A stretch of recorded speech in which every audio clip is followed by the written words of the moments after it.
BSc part first paper first inorganic chemistry. इसमें हम last chapter पढ़े थे नोबल गैसेज। इस नोबल गैसेज में हमने पहले वाले एपिसोड में पहली वाली क्लास में हमने इसकी जनरल कैरेक्टरिस्टिक्स की बात की थी।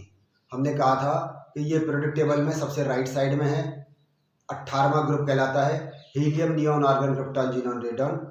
इनके आउटर मोस्ट शेल का जो कॉन्फ़िगरेशन है वो भरा हुआ होता है, पूर्ण भरा हुआ होता है। इनमें हीलियम 1s2 है। इसके अलावा जितने भी गैसेज हैं उन सब में NS2 NP6 कॉन्फ़िगरेशन मिलता है। उसके बाद फिर हमने इसकी फिजिकल प्रॉपर्टीज़ की बात की थी। हमने इनके कौन कौन से कलर की ये लाइट ग्लो करते हैं इलेक्ट्रिक डिस्चार्ज कराने पर, उसकी बात की थी। हमने बताया था कि मोनोएटॉमिक क्यों है, क्योंकि इनके बॉन्ड ऑर्डर का मान 0 होता है। यह भी हमने सीखा था। तो सारी फिजिकल प्रॉपर्टीज़ की हम इसकी बात कर चुके थे। इसके अलावा हमने यह भी सीखा था कि यह मॉलिक्यूलर आयन भी बनाता है और साथ साथ ये क्लेथरेट कंपाउंड या पंजर यौगिक भी बनाता है। इस पर हम चर्चा कर चुके थे। आज जो हम बात करेंगे वो जीनॉन के कंपाउंड्स की बात करेंगे कि जीनॉन के कंपाउंड्स बना लिए गए हैं। जैसा कि हमने पहले भी सीखा था कि पहले इनको इनर्ट गैसेज या अक्रिय गैसें कहते थे, परंतु आजकल इनको अक्रिय गैसें नहीं कहते, केवल नोबल गैसेज या उत्कृष्ट गैसें कहते हैं। उत्कृष्ट क्यों? क्योंकि इनकी जो प्रॉपर्टीज़ है वो सारी नोबल प्रॉपर्टीज़ हैं। इसके अलावा इनको इनर्ट कहना इसलिए बंद कर दिया गया क्योंकि इनके बहुत सारे कंपाउंड्स बना लिए गए। सबसे पहले जो कंपाउंड बनाया था वो प्लैटिनम फ्लोराइड के साथ बनाया था। जीनॉन की जब रिएक्शन प्लैटिनम फ्लोराइड के साथ की थी तो एक कंपाउंड बना था।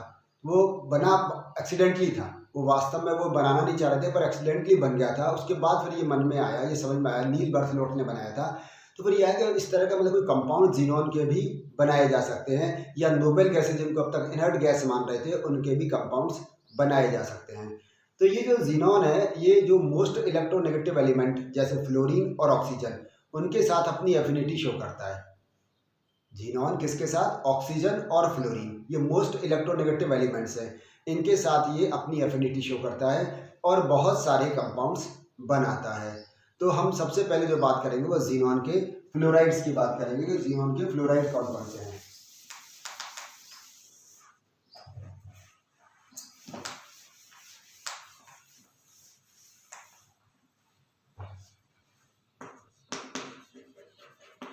Fluorides of xenon.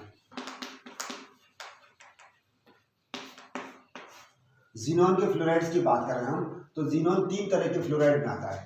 एक XeF2, एक XeF4 और तीसरा है XeF6।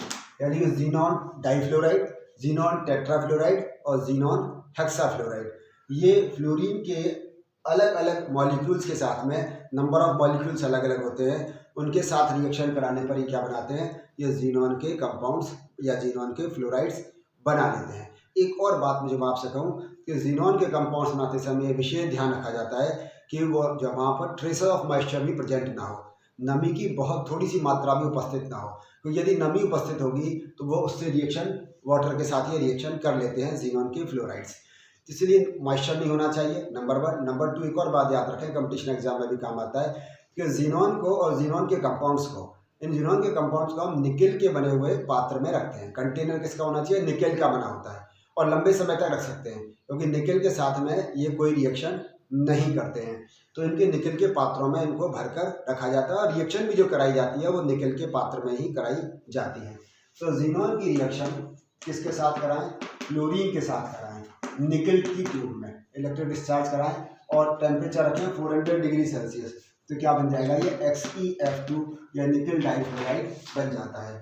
निकेल की रिएक्शन फ्लोरीन के साथ में XeF2 बन जाएगा। निकेल की 400 डिग्री सेल्सियस पर रिएक्शन कराओ, या फिर क्या करो, इस जीनॉन को और फ्लोरीन को सनलाइट में रखो,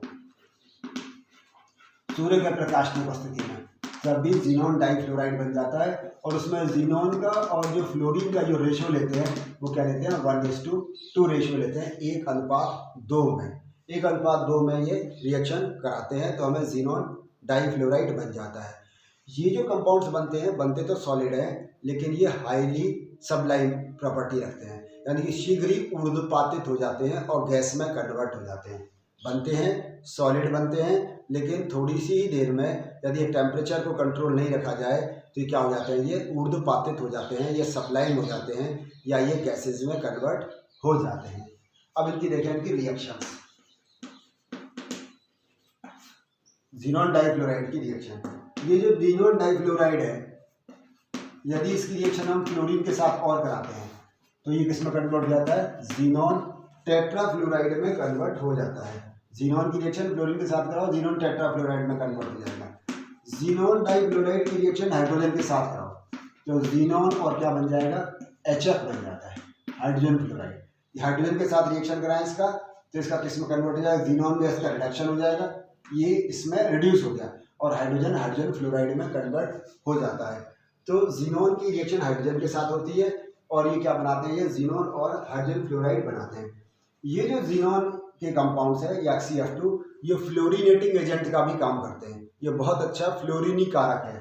जैसे मान लीजिए हम HCF2 लें और इसकी रिएक्शन हम कोई भी एल्कीन ले लें तो ये क्या आ जाएगा, CH2F प्लस Xe। तो ये फ्लोरीनेटिंग एजेंट का काम कर रहा है। यहाँ पर ये दोनों फ्लोरीन आकर जुड़ जाते हैं, इसका मतलब ये फ्लोरीन कारक या फ्लोरीनी कारक का भी काम कर रहा है। इसकी रिएक्शन HCF6 से कराओ, HCF2 से 2 मोल ले लो तो ये बेंजीन जब बनाएगा तो C6H5F, इसके 2 मोल बन जाएंगे प्लस Xe।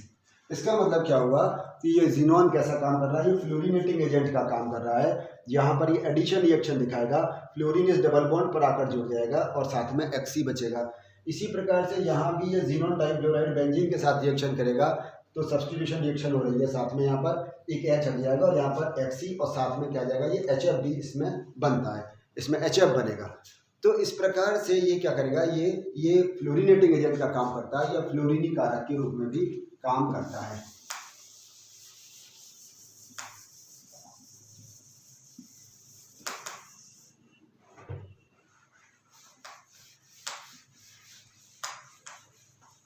और रिएक्शन देखें इसकी, Ki के साथ रिएक्शन कराएं, ज़ीनॉन डाइफ्लोराइड, इसकी रिएक्शन किसके साथ कराओ, Ki के साथ कराओ तो ये क्या बन जाएगा, Xe प्लस यहाँ पर ये KF 2KF और प्लस I2।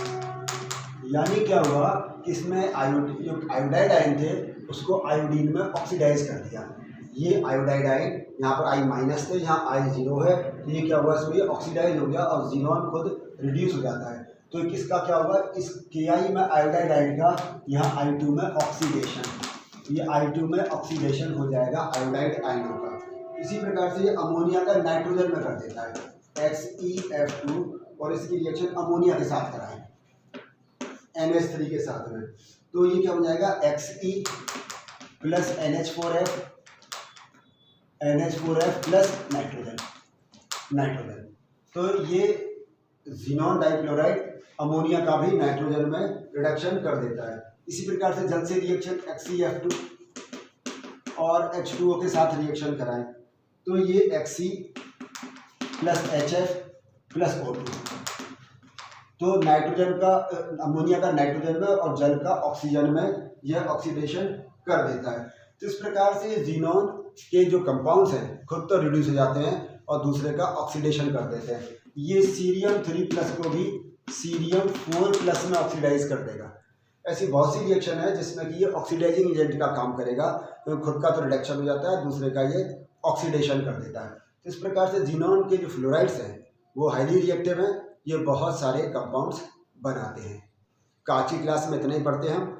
ज़ीनॉन के हमने फ्लोराइड के बारे में जाना, पहले हम जाना कि 3 तरह के फ्लोराइड होते हैं, फिर हमने दूसरा ये जाना जब 3 तरह के फ्लोराइड के बाद में हमने ज़ीनॉन डाइफ्लोराइड कैसे बनाते हैं, निकल के पात्रों में रखते हैं, और फिर उसके बाद हमने ये जाना कि यह ज़ीनॉन डाइफ्लोराइड सप्लाई हो जाता है, बहुत सारी ये रिएक्शन दिखाता है, ये फ्लोरीनेटिंग एजेंट का भी काम करता है, फ्लोरीनी कारक का भी काम करता है, और ये एक ऑक्सीडाइजिंग एजेंट का भी काम करता है, ऑक्सी कारक के रूप में भी व्यवहार करता है। यह कंपाउंड्स का ऑक्सीडेशन कर देता है, जैसे हमने देखा था कि I का I2 में, अमोनिया का नाइट्रोजन में ऑक्सीडेशन, वाटर का ऑक्सीजन में ऑक्सीडेशन, सीरियम 3+ को सीरियम 4+ में ऑक्सीडाइज कर देता है।